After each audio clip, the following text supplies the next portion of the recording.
તો આ વચ્ચે ખૂબ જ મહત્વપૂર્ણ સમાચાર સામે આવી રહ્યા છે। ખ્યાતિ હોસ્પિટલના મોતનો આ મામલો કે જેને લઈને અત્યારે મહત્વપૂર્ણ સમાચાર મળી રહ્યા છે।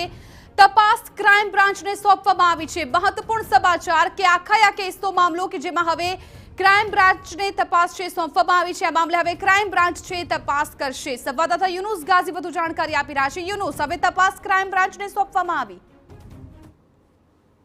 કારણ જે રીતે રાષ્ટ્રીય સ્તરે ચર્ચામાં આવ્યો છે તેને પોલીસ કમિશનર દ્વારા પણ ગંભીરતાથી લેવામાં આવશે। રાજ્ય સરકાર દ્વારા અગાઉથી સૂચના હતી કે આમાં કોઈ પણ આરોપીને બક્ષવા નહીં જોઈએ અને કઈ રીતે કે તમામ આરોપીને ઝડપવામાં આવે।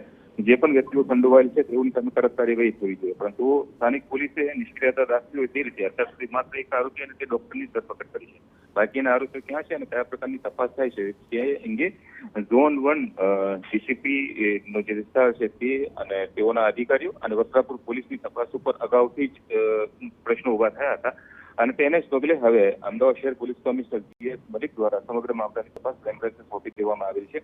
અત્યાર સુધી થયેલી તપાસની જે કાગળો છે તે વસ્ત્રાપુર પોલીસ પાસે ક્રાઇમ બ્રાન્ચ મેળવશે અને ત્યારબાદ જે બાકીના આરોપીઓ ક્યાં છે અત્યાર સુધીની તપાસમાં અન્ય કોઈ વ્યક્તિઓની સંડોવણી ખુલી છે કે કેમ, જે 19 વ્યક્તિઓના ઓપરેશન કરવામાં આવ્યા હતા અને તેમાં જે નિયમોનું ઉલ્લંઘન થયું તે મુદ્દાની તપાસ કરવામાં આવશે, પરંતુ આ રીતે અત્યાર સુધી એને કેટલા લોકોના ઓપરેશન કરવામાં આવ્યા અથવા તો નિયમોનું ઉલ્લંઘન કરવામાં આવ્યું તે તમામ બાબતોની હવે અમદાવાદ ક્રાઇમ બ્રાન્ચ દ્વારા ઊંડાણપૂર્વક તપાસ કરવામાં આવશે। આમે ઘટનાના પ્રથમ દિવસથી જ જે FIR નોંધાય ત્યારથી અમદાવાદ ક્રાઇમ બ્રાન્ચની એક ટીમ આ તપાસમાં જોતરાયેલી હતી, પરંતુ હવે વિધિવત રીતે સમગ્ર તપાસ અમદાવાદ ક્રાઇમ બ્રાન્ચ કરશે।